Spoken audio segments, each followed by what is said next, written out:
Very common thing. I'm sure everyone gets these marketing calls. So let's see. Hello, good sir. Hello, good afternoon, sir. We are an ISO certified development company, and we're looking at your website, and I can see that you provide very similar services to us, such as Joomla, WordPress, SEO. And I was wondering if there's any chance we could partner with you to provide some real benefits to each other's companies. We all get this every day, right? Yeah, cool. Well, here's an actual example as well, a real one that I just got yesterday. They put in a lot of detail these days, and whoever reads that anyway. So I'm going to show you exactly how we can make this work. And I've been making this work for the last 3.5 years and absolutely loving it. Our lifestyle has changed, it's freed us up to do many more cool and interesting things. I have to say our Filipino team actually supports our Sydney team in terms of cost and development. So the amount of profit, I guess, the margins that we make off our Filipino team fund and feed our Sydney development team. This is what I'll be going through, the general benefits, so why you should be doing this.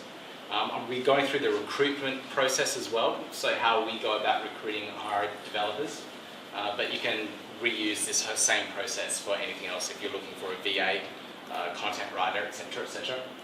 How we delegate the tasks and how we communicate to our developers. This is one of the key aspects that some people fail to do in regards to working with the offshore team. The communication breaks down, your developer disappears for 3 or 4 days. Usually they're scared and they don't know what they're doing and they are afraid to ask. So delegation and communication there. And then retention. Once you find these absolutely awesome people, how are we going to keep them in your company so they don't get up and leave? And a lot of this stuff is common HR problems that you would find if you're recruiting in Australia or locally anyway. So we've been doing this because I was finding that I was working 80 hours a week, ridiculous hours to maintain the business. Who works close to that? Yeah, okay, yeah, cool. So now we've got to find a balance here. So that's why we're approaching these offshore developers or building a team up so we can offload some of the work, whether it's locally or offshore. So you're limited to that 40 hours a week. You're limited to per skill base as well. So some of us might be content writers, we might be designers, and we need to partner up with someone else to actually build the sites and build the solutions. So if you don't have the skills, you either learn it yourself or you hire someone else to do it. And offshoring is a fantastic way of doing it. Of course, the low cost. So I don't know how much you're paying for your developers, Ian, but we range from 700 Australian a month to 1,500 Australian a month. That's really good. Yeah. Our system architect is getting paid 120,000 a year. So there's a huge discrepancy between the pay. But that pay that we're giving them is actually a really good pay level for the Philippines. So 1,500 a month, that level is enough for a sole person to be the sole breadwinner of a company, of the family. So a guy that is being paid that much can look after his wife. The wife doesn't need to work, and raise his kid and put him through a good school. So 1,500 is actually a really good mark. And that's for what would be a mid sort of senior front-end dev. Once you go into more complex stuff like a back-end Laravel developer or a system architect, it's $2,000, $2,500, that kind of mark. And they're very hard to find. So cost-benefit ratio, absolutely fantastic. It will increase your amount of time that you can do things. You'll find that in the beginning you may be spending a bit more time in regards to training and communicating. But once you have some of those processes, which I'll talk about in a minute, down packed, you will get a better return on results and find yourself having a lot more time to do things. How much time have I got for this presentation, Tim? Okay, time zones. The time zone support for the Philippines in particular, they're only 2 hours behind at the moment. So I think it's the same time zone as Perth. Is that correct? Yeah. So you find that working with the offshore team in the Philippines is probably ideal because it's just 2 hours extended working time. So I'll finish at 5, the guys are finishing off the task for the day for the clients by 7, and hey presto, in the morning everything's done. It's fantastic. You can look for developers in other parts of the world to extend your support hours, like to almost 24-hour period. And we were looking in Peru, because our system architect's from Peru, he's got connections there, so we were picking up developers from over there now. And that way we can get the nighttime support and the nighttime development work, so I wake up in the morning and I have to deal with more stuff. So now this is when I go through all my holiday pictures.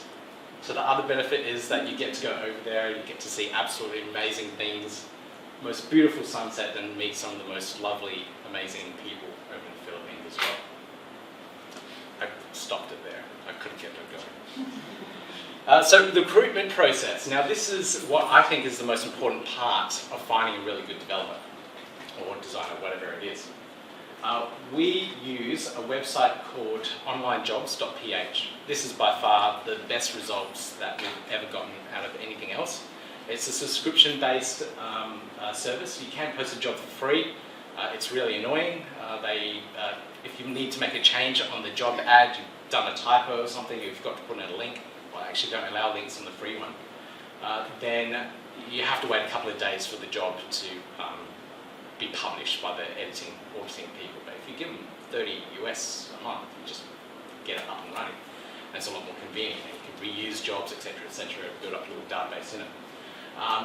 Almost everyone that I spoke to in the Philippines themselves, all the devs in the networking communities and everything, they said they just go here to find work. There are recruitment firms as well. So my very first developer that I picked up when Shannon was still working with us was done through a guy named Chris Ducker. And he runs a Filipino recruitment agency over there called, name escapes me. I will work it out in a moment and let you know, but that's the first one that we went to. They charge a $400 US fee to start that process. They'll audit through what your requirements are and then start that process for you, find a developer or a VA. Now, in any job specs that you put online, you really need to define what you're looking for. Be very specific in regards to the job description, the role, and what that person will be doing on the particular task. So virtual staff fund? Yeah, that's it, virtual staff fund. Thanks. Also make sure you put in the remuneration. And for a lot of these Filipinos, they're looking for location-based work. So if you're okay with them from working from home, you have to be very specific with that, because a lot of them are looking to work from home. I know from living over there that the commute for 10 Ks is astronomical during peak hours. Some of the guys, the one that I picked up recently in Manila, would travel 2 hours every day just to get from a little spot outside of Metro Manila into the main area, just to get to work by 8 AM. And for some of them, it's just too much. They're sitting in a tiny jeepney, pollution everywhere, hot stinking weather, no air conditioning, and they're traveling 2 hours to work and from work. So those little details that you need to put in there, they're looking for as well. And of course, did I say remuneration? How much you're going to pay them. And what I mentioned before, those budget brackets are usually what you're looking for. So 700 Australian is probably like a junior level one with a bit of experience. You can go cheaper, like the 400 or 500, but you'd be training and hand-holding them quite a bit. Now with the pay, we scale up or increase their pay a little bit by every year. So we do an increase by 100, 150 every year as they progress through their career. If they're a really good, valuable employee, we do that a little bit more, and we give them bonuses as well.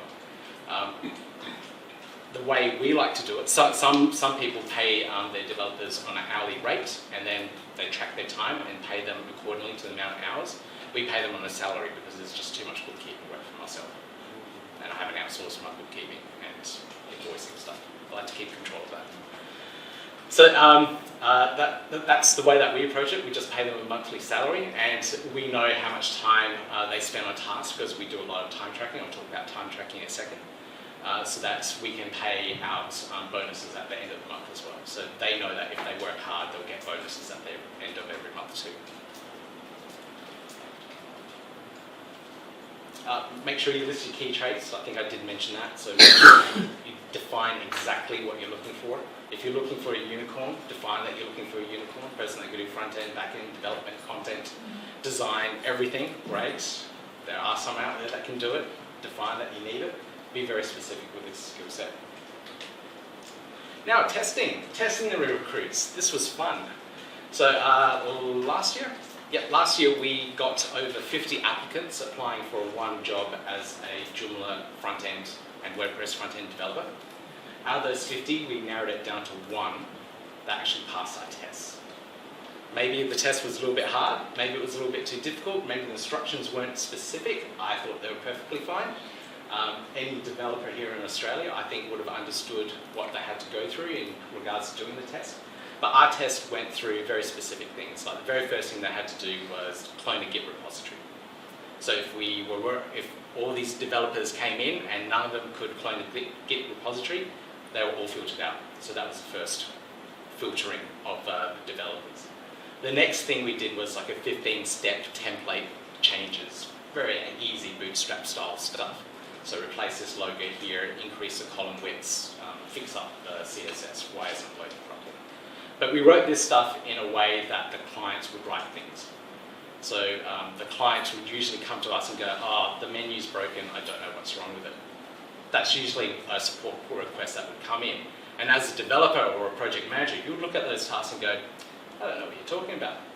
Now for a Filipino or offshore developer that hasn't had any of that client interaction before, they usually never have, or they haven't had experience speaking English, it's even worse for them. So they're staring at it and go, I have no idea what to do. So you have to make sure that you're picking up a developer that has good developed English skills, can interpret those bits and pieces, and actually action the task. So we're going for more than just a regular front-end developer now. So we're looking at narrowing down things to a well-seasoned, experienced developer that can use Git, one that can interpret English, so good English speaking skills. So that automatically pushes them up a couple of levels. And if you look at our development team, they've all come from slightly richer families who's pushed their kids through tertiary education, and they have a lot of interaction with Westerners in general.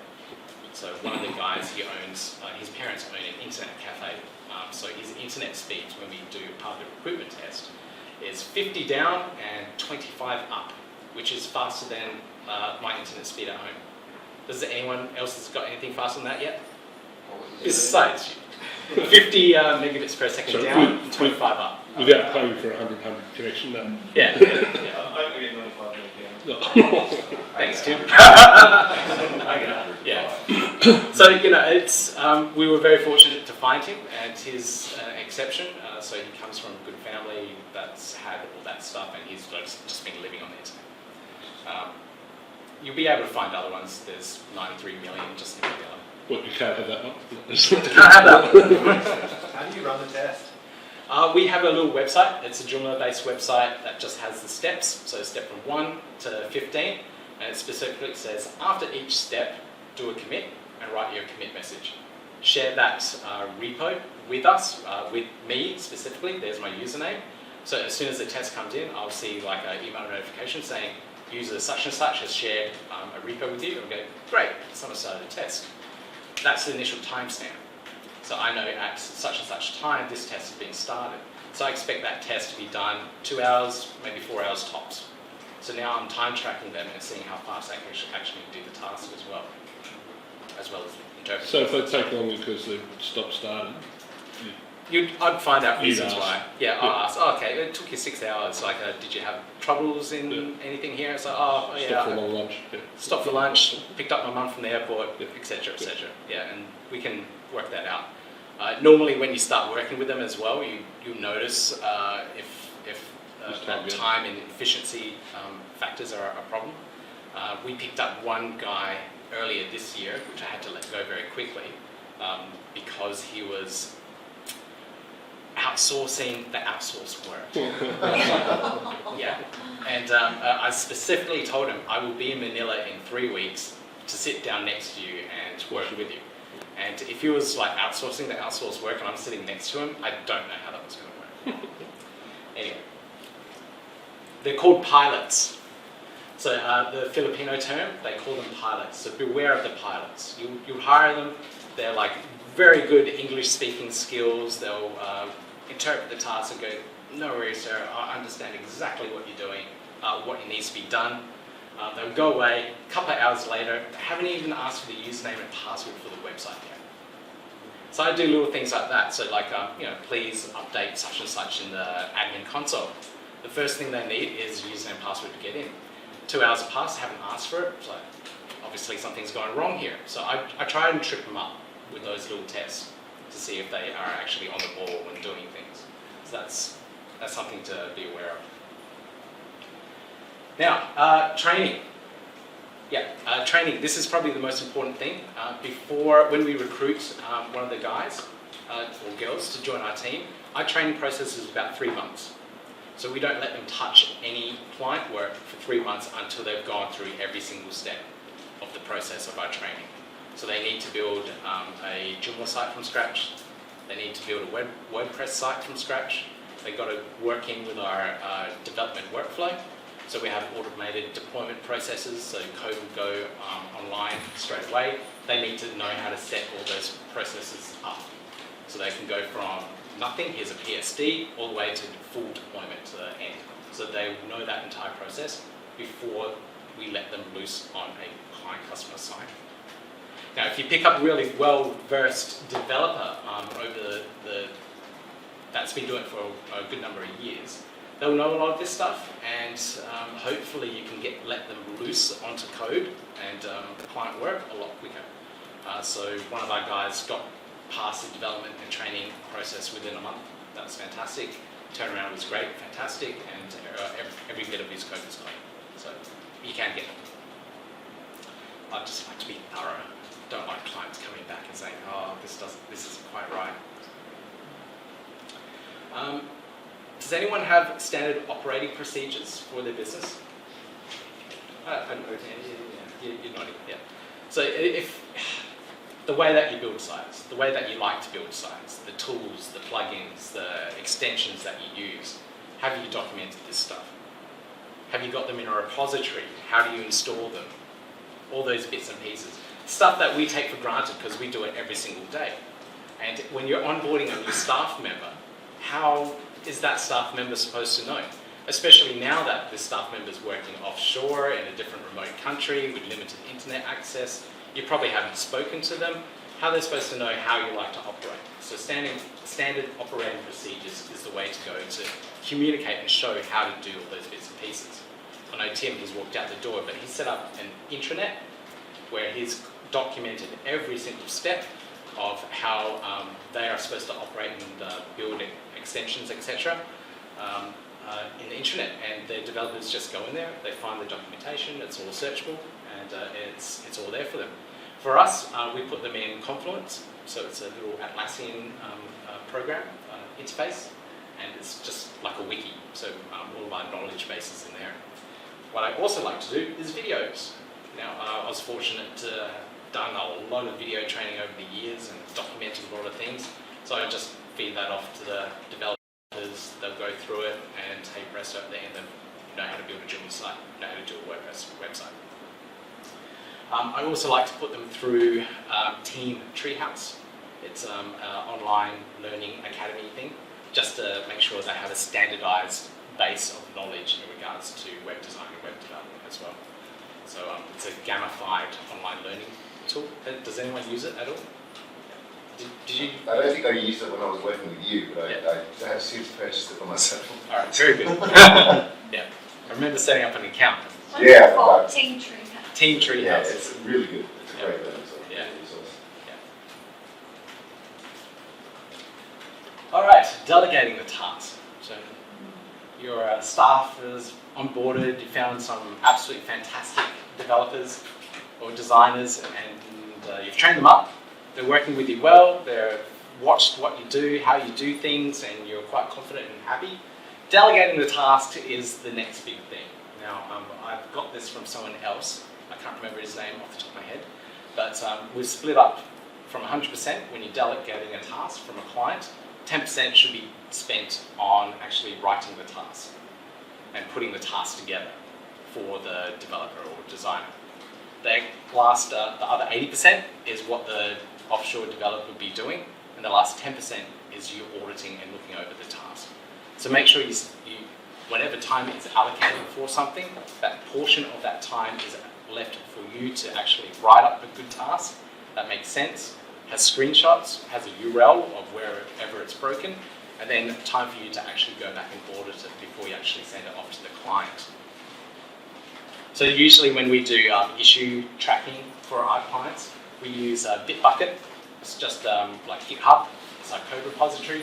We dump everything in there. We have a Bitbucket issue tracker for every last little project. We have like 450 different projects. The clients know where to go. They submit an issue into the Bitbucket. I interpret a little bit and then reassign it to a particular developer depending on the skill base and what project it is. So that's how we do it. That's how I like to do it. We're all developers, we're all code. We like to live in Bitbucket. So that's for us. Zendesk, Asana, Salesforce. Do people use these tools? Yeah. Got a couple of nods. So Zendesk is a help ticket support system. So the tasks will come in, clients will send issues, whatever, to support at such and such domain, and Zendesk will pick that up through their APIs, and then you can reassign that task or support ticket to different developers. Like hosting companies use this, like so many companies use it. From there, like I was saying, whatever comes through from the client, we've gone through the process of filtering our developers to interpret that stuff that's coming through. But if the client's not very clear, they're not very specific, you need to go through there and take screenshots, put in the URLs of where this page or formatting or image is broken and they can't work it out. You have to be very specific for some of that stuff. Anyway, Asana is like a project management tool which you can delegate tasks to as well. It's brilliant, it's really good. It's a little bit overkill for us. Have a little play, they do have free subscriptions. And then Desk is very similar to Zendesk as well, but it integrates with Salesforce. So if you want to do the whole CRM thing, sales funnels, use like Rocket Marketing instead, something a little bit better. Salesforce is communication. Communication with the team, like make sure you're connected. So we're doing everything at the moment in this process by email. But make sure you have regular catch-ups with your team members. Chat to them whenever they can chat with. Skype connections are absolutely fine. We can get them on video chats quite well. Slack is our bloodline, I guess. Without Slack, I don't know how we'd actually communicate and get any of this stuff done. As soon as an issue gets assigned to one of the developers, I encourage them to ask questions. So I ask them to ask questions to make sure that I'm clear. So when I see a task come in, it's assigned, and I get a notification in Slack, I know they're working, I know they're doing their thing, and I know they're trying to work and interpret the task. So sometimes it's just, you've got the screenshot here, I'm not sure where this is. Quick screenshot, off on Slack, done. Quick and easy. Does anyone not use Slack? Yeah, I don't really know what it is. Oh, right. Okay. It's like IRC. This is Slack, that's personal stuff with Martina. Let's go here. Okay. No, that's WordPress. We don't want that either. So this is the Joomla. You've not got it on the screen. Ah, good. No one saw any of that stuff. That's Slack. So in the old days, it was called IRC. Oh, right. Internet Relay Chat. Yeah. But now they've fancied it up. They put a sexy skin on it, and hey presto, we can communicate. Just like how we did 20 years ago. Plug it into dozens of extensions so you can put Trello list in and links to Dropbox and imports files, Google Drive. Right. So it's a one-stop shop for basically just hitting home and getting in there. So Okay. that's what we'll probably do is Talk things like presence awareness, so you can see when they're online, you can do Yeah. chats. You can also turn it into a voice chat, things like that too. So, okay. A lot of nice integrations, but I've just let out ours. So because we're using continuous deployment methods and time trackers, all these different things, we've integrated that stuff in as notifications. So there you can see the Buddy app, which is our CI platform, give us notifications. So I can tell when the developer is actually deploying code, and they don't need to tell me, Peter, go check. I can just get a notification. I go, all right, cool, they're done that. Let's have a quick check. Done, great, cool, walk away. I don't need to talk to them directly. They just do their work. I check the code, notifications, check, walk away. So it's a good process to go through. What else is good in Slack in terms of integrations? I can't think of another one off the top of my head. It will come. That one? I know there you can go messing with it. The Joomla Slack, and I've put it on the Joomla Pros Australia is you can create Slack bots. So when you type a particular thing, it can just automatically load a message to do something. And as if you type Indeed in a message to anyone, it'll actually play a 4-minute clip from YouTube of Stargate and the guy playing that says Indeed all the time. Tilt. Yeah, and it's moves in. So there's things you can automate within Slack, and then you can attach Slack to other things. Yep. Use iftt.com, so I've got a team using it for their social media management, so they can all just work out a plan in Slack and then have it so that they get notifications back in through things linked in with IFTT. And, yep. I've got 2 minutes, so I'll somehow speed this up. Auditing, I mentioned. Make sure you check the task. Time tracking tools. Now we use Harvest. Harvest is my choice of time tracking. We're using that when... No, I use it myself now, but okay. I don't think we were using it back then. Okay, should have. Harvest is... FreshBooks. Yeah, FreshBooks. Yeah. Harvest is absolutely fantastic. It starts with 0, so when you... we get all of our devs to make sure every single day, everything is tracked. Every single task, even if it's like an internal thing where they're doing server configuration. For us, it's tracked, so I know how long they're spending on things, where we can optimize processes. If someone spent 3-4 hours on a simple PHP code change, I go back and go, what happened here? Can we help? Do I need to provide more training, etc., etc. It's not like a blame thing or in regards to that. It's like where can we improve? All of that Harvest time tracking, we convert into reports for our clients. Then we invoice them, convert them automatically from Harvest into 0, and then bill our clients. So billing at the every end of the month for me is very quick, very efficient. I can scroll through tasks, go bang, bang, bang, they should be billed for it, and do our invoicing for our monthly clients. So Harvest is absolutely fantastic. Other one there is actually a logo for Time Doctor. Time Doctor will check if the developer is active on the computer. A little intrusive, and I guess if you don't trust your developers or your team members, it will track if they're doing work, if the mouse is moving, if the keyboard's being clicked, and then record time for them. If they've walked away from their computers, then it'll stop recording time, and it isn't logged as work done. So it's better for if you want to bill them or pay them on an hourly basis. I do that for myself.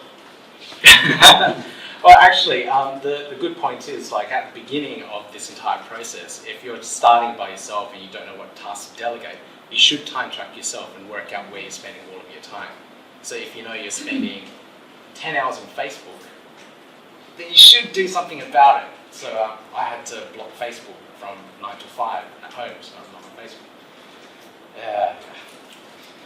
Facebook. Staff retention, keeping your staff once you've found your awesome team members.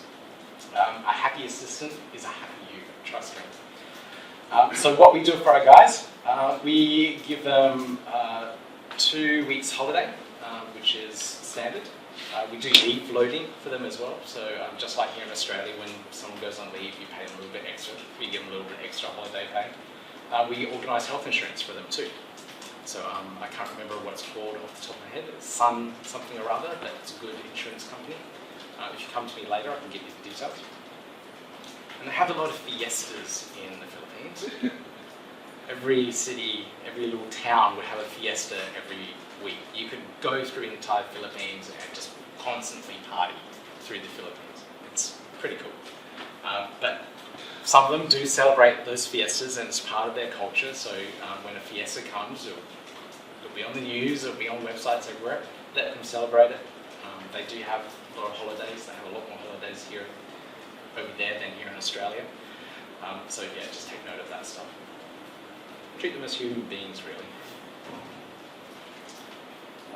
Building relationships. So we are very tied in with our Filipino developers. We know them quite well. We go bike riding with them through Manila, so that's in the middle of Latino. Jean's on the far side, Jean's wife's came along for the trip as well, so, and then Carlo, second to the end. You go to their son's birthday party, so that's Carl's son, he loves Batman. So we've got little Batman toys, that's his second birthday, and yeah, we just spent the afternoon on the beach, hanging out, getting to know their family, getting to know his dad, getting invited to go to Devour, which we will never do. You didn't seem to be doing much work while you were over there from your history. I was doing plenty of work. And then we do stuff like mystery rooms, so like the regular stuff that you might find corporate people here doing in terms of like team building, we did over there with them as well. We took it over there, we did all that stuff. We beat the mystery room in 53 minutes. First time ever for any of us, and we got there in the end, just barely. And this is us actually doing work. So this is one of our team building days. So Martina is actually showing the guys how wireframing process works. So they've never seen any of this stuff before. They know how to build the sites, but they never get told how you actually get to a site design. So we're going through the whole process of UI UX of how when a client comes to us, they say we want. This is a brief, and they go, how do you interpret that to a website? So we show them the entire process, so they have a better understanding of the web design, web development process. Some of this stuff we take for granted, and we think, well, everyone knows it, but no, they don't. They're very focused on particular tasks, particular things, particular skills. You also find with a lot of developers that they're very task focused. You give them a task, they do it, out it goes, they're done. There's not many out-of-the-box thinkers, so we're trying to find those. We're trying to build them up. Hence, improving their skills is very important. So any additional training that you can do for the guys, they really appreciate it. If you get them here in Australia to come to a Joomla Day, like Tamlin's team did, that's perfect. They get a trip overseas. They've never been to Australia. Unfortunately, they're here in the freezing cold. But it's different for them. It's different experiences. They learn different things, and they really appreciate those type of things. And we're completely out of time. Live long and prosperous. There we go. When you have your team, build a prosperous business and a prosperous team. Go team. Any questions? Just quickly, if you do want to talk to an actual developer, we've got one of them here who's from Tamlin's team. So if you want to hear from a Filipino's point of view, have a chat to them during this conference and find out what works and what doesn't. I guess my question, I know what you've been doing is you've essentially employed these people. I'm curious to sort of hear some examples of, or people's experiences on taking these people on for specific tasks or specific jobs rather than employing them as such. I mean, is that the kind of thing that you've done? I think you said that you've had some bad experiences in doing this kind of thing. I have been working with this one guy in particular, Sanjay, who's in Bangladesh, and it started out really well, and then his quotes kept going up and up and up in terms of, and like on the last job I actually cracked it at him because he quoted like $1,200 for what I knew was not a $1,200 job, $1,200 US. Yeah. I was like, it's going to take you like 4 hours tops. I sort of said to him, how long is that? Like, how many hours are you quoting? And he said, it's 3 days work. He'd done it in the afternoon. Because I went back to him and said, I'm not real happy about, paying $1,200 for something that took you 4 hours work. It's more than I charge out. And is that common? Is that a common problem? Yeah. Overcharging is ludicrous. Right. The rate started really well, and that was all of a sudden like, but that's like $150 US an hour. I mean, Yeah. We do hourly, like with time tracking to start. So normally I'll bring developers in on support because I've got a software company, right? So I can bring on low-level support, get them in for a few hours. So that's like our training, basically. Yeah. Then I can review and audit the fixes. They're going to commit them to our Git, so I can check and make sure everything's great. And then once they progressively do more and more difficult tickets, because I'll manually assign them tickets to start. I'll be like, here's something stupidly basic. It should be done in 5 minutes. Here's something really complex. It's going to take you a few hours. And then once they've sort of proved themselves over a period of time and learn a bit of sort of self-automation as well, because I want them to be able to respond to the tickets and make sure their English is good and these sorts of things. Then I normally look at okay, maybe you can look at a full-time role, more like a salary-based role, like what you're talking about. I just couldn't work with any of the per job basis ones because a lot of the guys are looking for job security. They have families to look after. Yeah. And from us as people that run design development companies, I hate the pitching process. I hate writing proposals. Imagine them, they're scraping day by day doing the same thing for small little jobs. It's just as hard. Yeah. So like job security is Totally. a good steady salary. Totally. And when we're hiring, it's very open. So I expect that developer to be like, I'm still applying for jobs. If they're looking for work, they're looking for work, right? Yeah. So I should know that they're looking for work.